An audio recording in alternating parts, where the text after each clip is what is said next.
Oh my gosh. Need to go home and light a candle.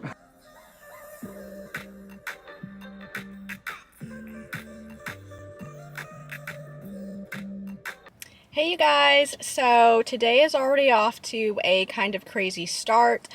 Today we will be covering a Trump rally. So yeah, that's what is on the agenda today. I normally work 3 p.m. to midnight. That's a typical shift for me, but I received a call this morning around 10 or 11 a.m. saying I needed to get into work ASAP so that we could make it to this event. We have to be there several hours ahead of time to go through Secret Service, security checks, sweeps and clearances, all that kind of stuff. So we need to be there at 1 p.m. to do all of our security checks, to be in place once Trump starts speaking at 7 p.m. I believe it is. So that kind of gives you an idea of the security level that takes place at events like this. So that is what we're doing today. Now, my body naturally wakes me up at like 10, somewhere between 9 to 10 a.m. every day. So luckily I was up when the assignments desk called me to tell me I needed to come in early today. And luckily, you know, I wasn't at brunch, I wasn't doing anything else, so I could just come right in. But that's something you have to keep in mind when you are a reporter. Just because you are scheduled to work at a certain time, if there is breaking news or, you know, plans change, you have to be flexible. So even if I were to be out to brunch or, you know, on a date or with family or what have you, you would still have to come in. So yeah, I think I'm just gonna start doing my makeup now. I got out of the door in such a rush. I literally just had time to like shower, wash my face, all that jazz. My hair I didn't have time to do, so I've been sitting here like doing this, trying to salvage some of the curls that I put into my hair for last night's show. Didn't have time for contacts, none of that. As far as what I'm eating today,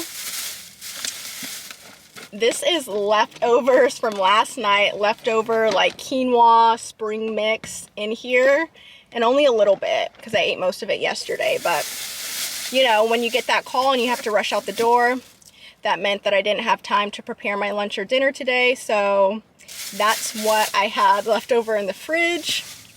And once they put us in the press pool, we cannot leave out of that area until the event's over. So that's all I have to eat today. So hopefully I don't starve. So while I get this stuff out, you guys probably want to know, what is it like going through the Secret Service security checks, and what is it like covering a Trump rally? I'm checking my phone, got an alert.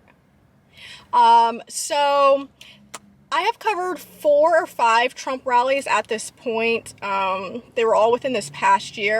You know, at any story, you have to have your head on a swivel.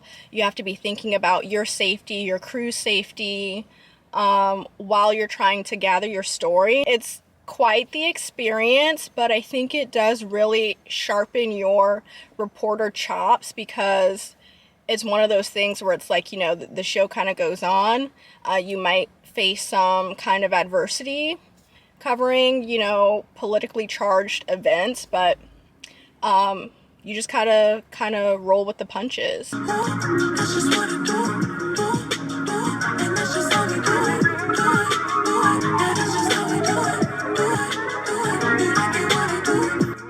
I honestly feel like I could do my reporter makeup routine in my sleep.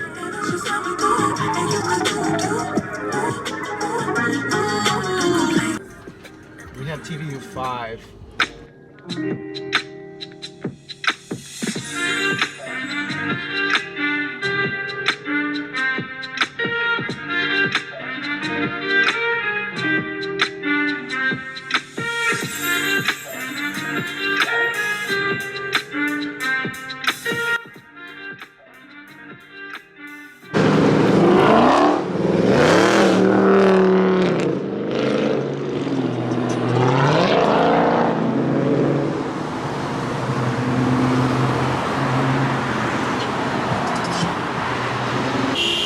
Hey you guys, so we just made it out here to Greenville for the Trump rally, or the Trump speech. He's speaking at the North Carolina GOP convention tonight. I don't know if you can see behind me some of the Trump supporters, and there's of course also counter protesters out here. You hear all the honking and kind of carrying on, starting up. There's also some police back here. A big fire truck just passed through. So right now we're just waiting to do our live shot, and then we're going to interview a few more people. So yeah, it hasn't been too crazy so far. We're just like right on the outside of where he's going to be speaking right now. So yeah, that is what we're doing. And then also I want to mention, you see us kind of across the street right now, so that's also just like another, I don't want to say safety, but just like a way to kind of be alert and aware of our surroundings. Until we go live, we kind of keep it low-key if we're not interviewing anyone, if we're just kind of sitting around, because sometimes if we're just right in the mix of things with our camera sitting there, we've noticed a lot of people will, you know, come over and try to give us a hard time or heckle us a little bit, I guess. So unless we're actively interviewing someone or getting ready to go live, like within the next few seconds, we try to keep our gear down until that last second, so we don't have any problems with people shouting, you know, cuss words at us or doing anything crazy like that. So that's why we're chilling over here and not over there right now. I'm working now. Really? I literally cannot stand you. Like, I am done. I'm having a lot of fun. I'm glad one of us is having fun. Alright, let's start. Let's begin. Let's start. Oh my gosh. Need to go home and light a candle. Scent. He's got the scent of the day. He's got the candle of the day. Alright, here we go. I didn't put any sunscreen today either. Okay, got my hair clipped up. I'm in the office. We're about to start the editing process, writing and editing. I have it up here, so if you want to pull the sound bites. Okay, just give me 1 second. Give me like 10 minutes.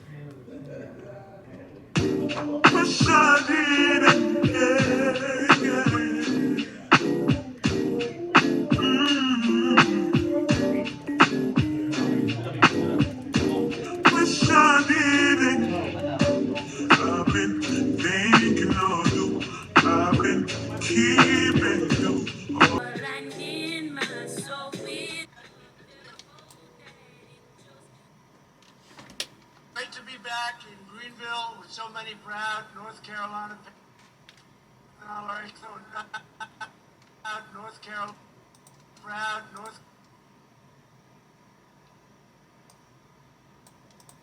proud North Carolina patriots who proud North Carolina patriots.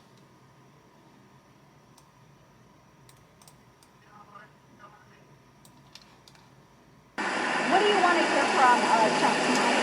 I want to hear how he's going to address how everybody. Test 3 2.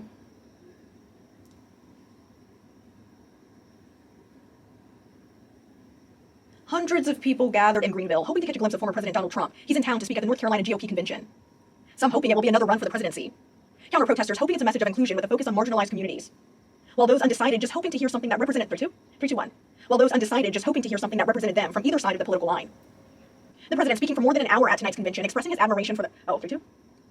The president speaking for more than an hour at tonight's convention, sharing his frustrations with current Biden policies, endorsing Congressman Ted Budd's North Carolina Senate run, and expressing his admiration for the people of North Carolina. All while remaining relatively hush about what's potentially to come for himself in 2024. Reporting in Greenville, Imani Payne. Okay, you guys, so I chose my sound bites and I just recorded my track for my story. Gave that to my photographer who is editing that now. We are up against the clock. It is 10:20 right now. Our story is set to air at 11. So, racing the clock. I'm wearing this blanket because every newsroom is freezing. That's just a fact. I don't know why. So I'm just gonna touch up. My photographer's calling me, so check in with you guys later. I've been thinking some piece how I'm aging, degrading when I give it like this.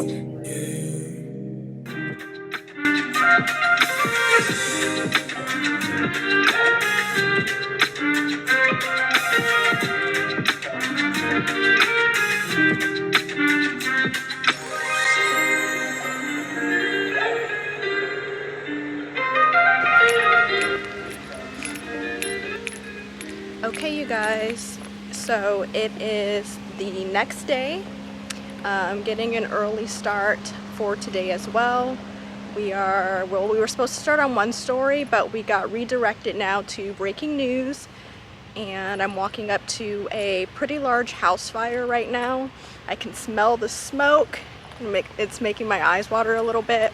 So we're gonna start on this breaking news and then move on to our other story later this evening.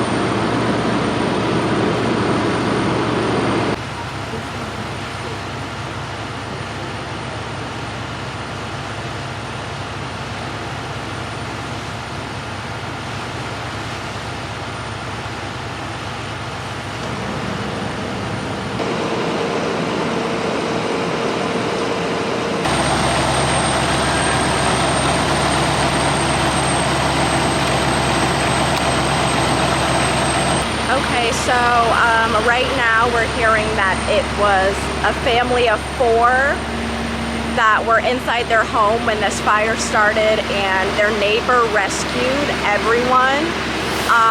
But I think that the house is pretty badly damaged. It may be a total loss, but so they've got us standing kind of across the street a little ways back, just because there is a safety element. So, you know, reporters a lot of the times, we might even be the first ones on the scene. So you have to be mindful of that, because like in a situation like this, that house is really unstable and parts of it can still collapse. So while you might be thinking, oh, get as close as you can, you know, walk up on the house, get your video, what have you, you have to consider your safety and your crew's safety. So, you know, get the elements that you need for your story, but don't risk your life to do it. So, and you know, the crews, EMS, police, they know all of that and try to keep everyone safe as well. So that's normally why they set up like a perimeter, so that they can do their jobs and not worry about other people getting put in harm's way on a scene. So we have a little media staging area back there, so we're safe and able to get the elements that we need. Woo! I have my hair pulled back now because it's really hot outside, plus there's like a really large fire they're fighting back there. It's just really hot. Let me see, I just walked out of the sun there. The other thing I forgot to mention is just that as far as safety also, it's highly likely that on large house fires, like flames can reignite, and you get like hot spots that pop back up, which actually did just happen with this house right here, like we just saw it. So you also want to be mindful of that. Like, you don't want to be trying to get too close or get in the house and going rogue and put yourself in a really dangerous situation where a hot spot pops up or the house collapses on you or anything like that. So again, you just have to be mindful, be safe, keep a safe distance away while you're still gathering your content. Okay, so we just finished an update interview with the fire chief, who tells us again, luckily, that family got out thanks to their neighbor, but their family pet, their cat, did die in the fire. So, you know, that's really sad for the family, and the house is a total loss. So they're gonna have to look for somewhere else to live now. So a tough time for them. Obviously, you know, they're not ready to talk about it right now. So that's what we're covering right now. We're gonna get a little bit more video, and then I think we're gonna go live here and then move on to our second story of the night.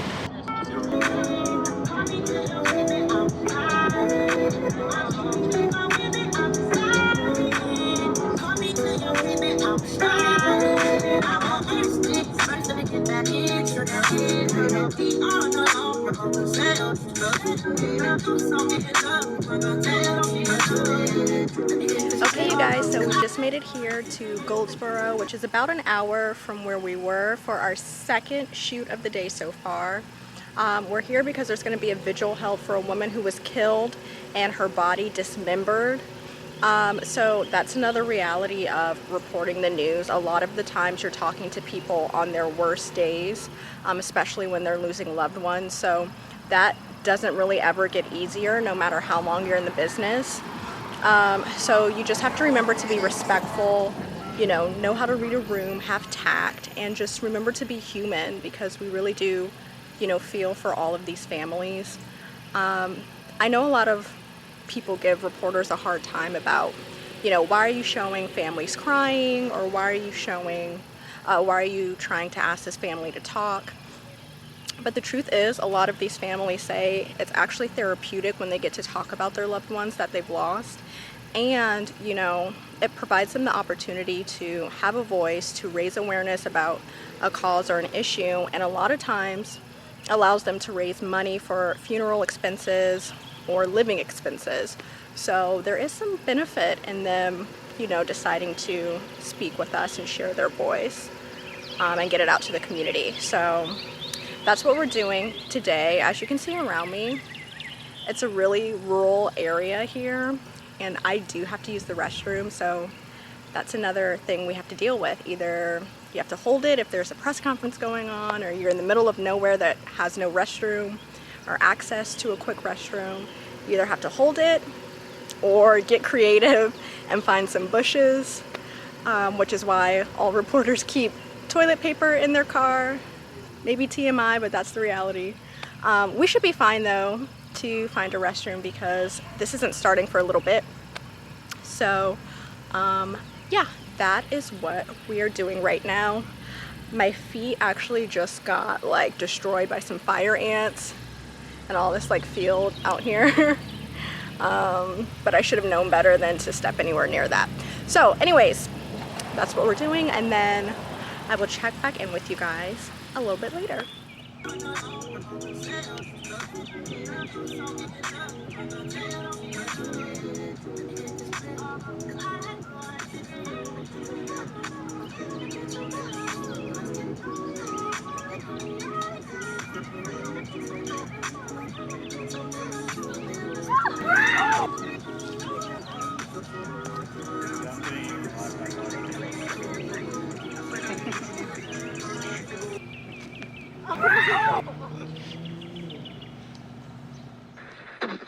I'm dying in this country town. We'll have a look at that. Yeah, yeah, yeah, yeah. You're doing it, babe. You're doing it, babe. You're doing it, babe. Yeah, yeah, yeah, yeah. You're doing it, babe. You're doing it, babe. You're doing it, babe.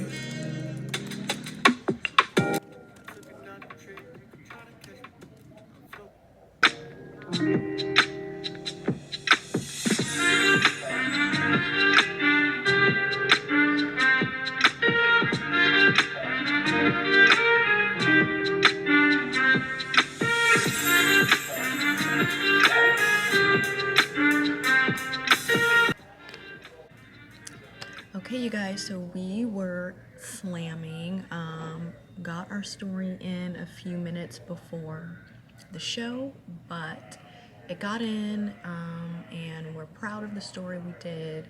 So yeah, that's it. Another crazy day. It's almost 11:30, so it looks like we're getting out a little bit early tonight, hopefully. So yeah, I will check in with you guys tomorrow. Also, I was way too busy yesterday to eat my leftover quinoa bowl. We didn't get lunch break or dinner break, but luckily I had a little bit of time today, so I got to eat today. So that's always nice.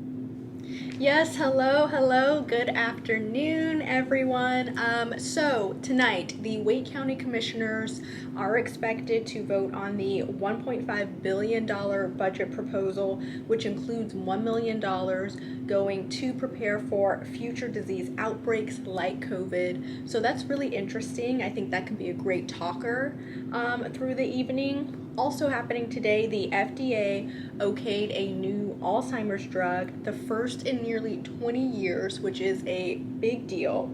So we can definitely get some local experts to talk about that.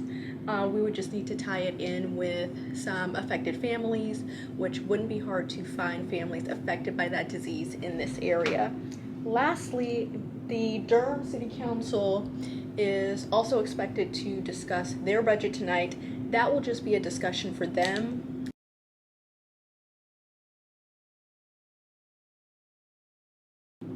Well, more than $800 million, more than 57% of the county's proposed budget would go towards education. And after this pandemic, after the year that teachers have had in particular, I think this would really resonate with a lot of people.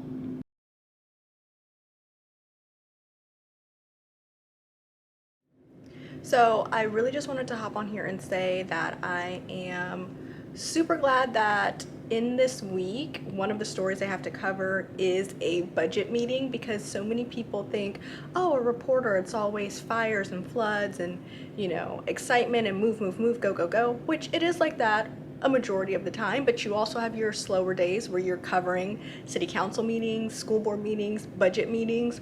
And really the true test of your reporter skill is to go into those meetings or something that appears boring on the surface level and pull out something interesting or exciting about it to get people to care, to get people engaged with the information, and to get them to click on and watch your story. So yeah, reporters have those days too, but the pro is that means, you know, usually when there's a meeting you're covering, if it's not too crazy, you're almost always guaranteed a dinner break.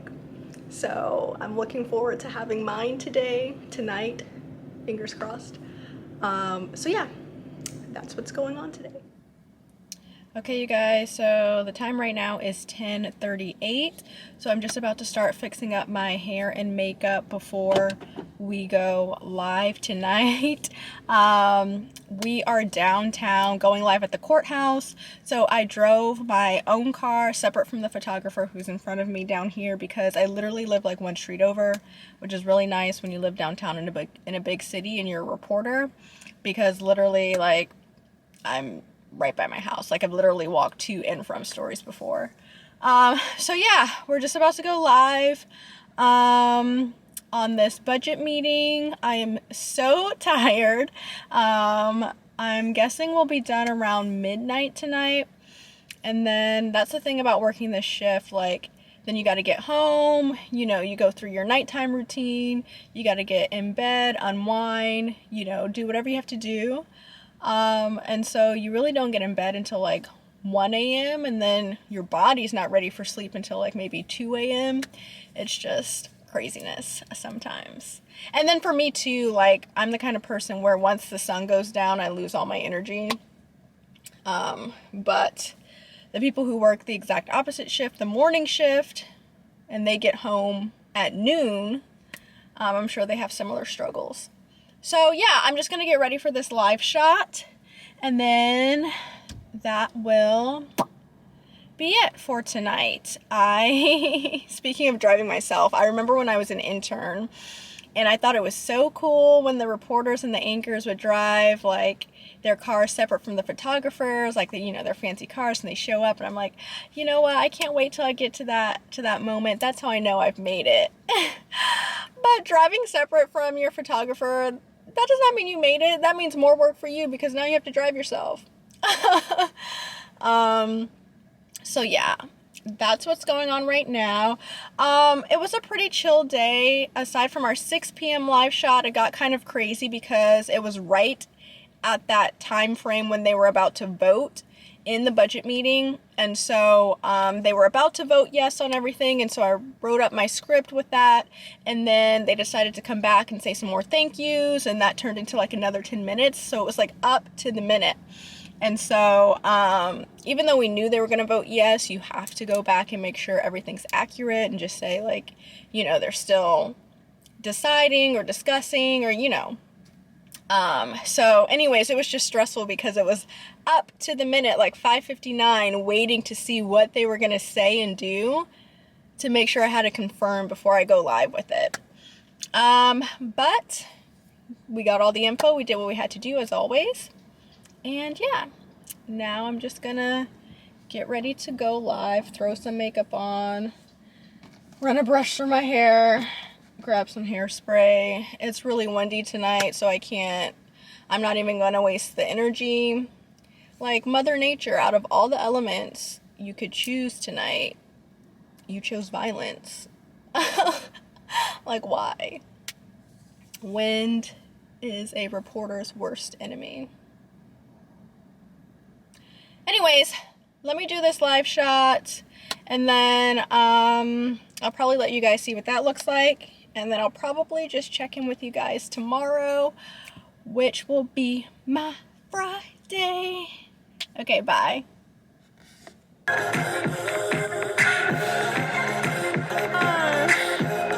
I'll be good, I'm sorry. I'll be like,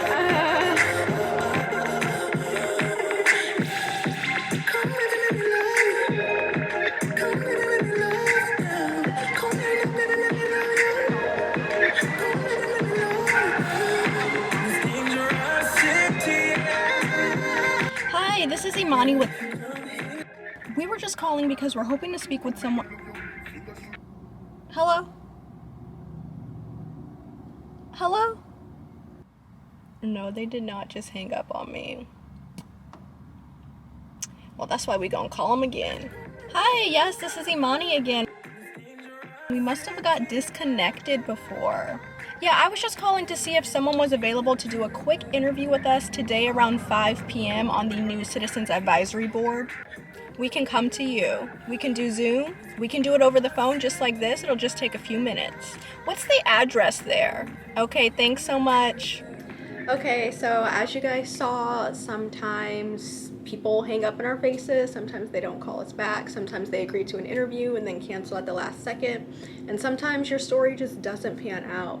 You can spend all day going to different shoots, stories, and have everything fall through, but you know, it's news.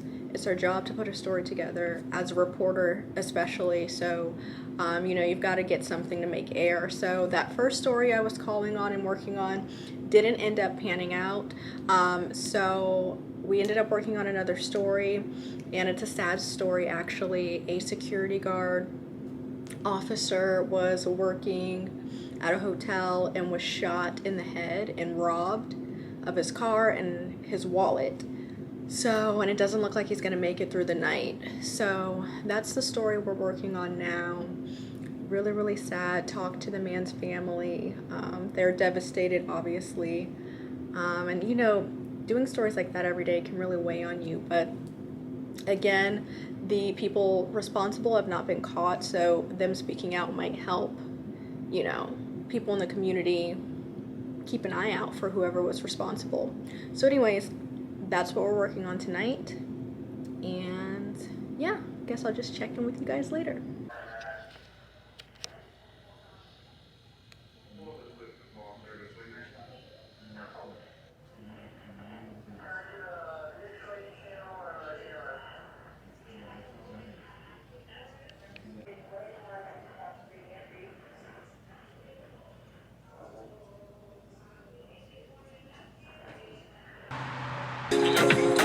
Till you get this. I'm a up in the club with a guest list. Some of the water sock, people more restless. I don't average kiss unless 50 Cent. Flip a code, we can share 'em like the president. Tell noise, I don't care, it's irrelevant. I'm heaven spit now, watch out, finish.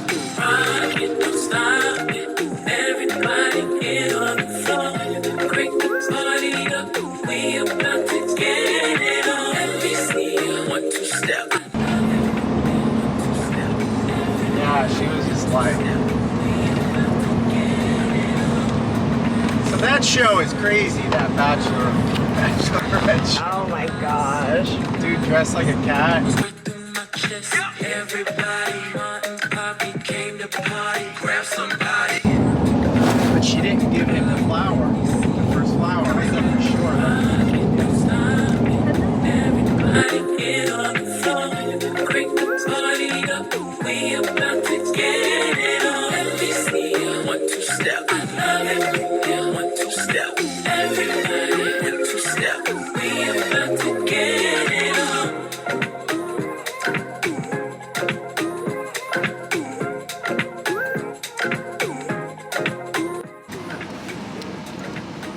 Hey you guys, so it is Friday.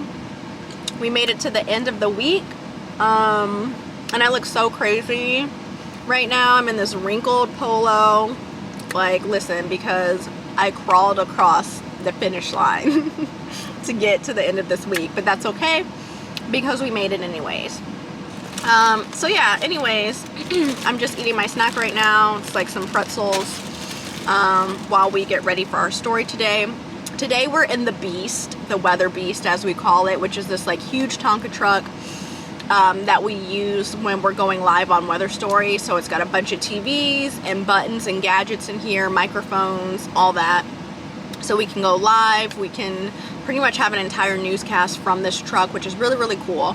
But anyways, we're starting the day at the State Fairgrounds. We're covering a beer festival. And then we're just in the Beast because we're expecting some weather to hit later on. So we're going to do the beer festival story first and then switch to weather once the weather rolls in. So beer festival story on a Friday, not too bad. So yeah, I guess I will show you guys that.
Guys, so I just wanted to hop on here really quickly to close out this video. That is the end of a week in the life of a reporter video. It's my weekend now. I'm off of work. My weekend has officially begun, so I'm actually getting ready to go out in a few minutes. But yeah, I just wanted to say I hope that you enjoyed this video. This month marks my 1-year anniversary now that I've been at my news station here in Raleigh, North Carolina, and 5 years that I've been in the news business. So I figured this would be the perfect time to release this vlog. And also just because a lot of my vlogs focus on my life outside of news, so I thought it would be fun to show a vlog that focused on my life within news at my day job. So yeah, let me know what you thought of the video down below. If you want to see more behind the scenes news content, if you want to see videos about how I got into the business, what I wish I knew before I got into the business, or anything like that, just comment down below. And don't forget to also like, subscribe, and hit the notification bell, and be on the lookout for my next video. Bye!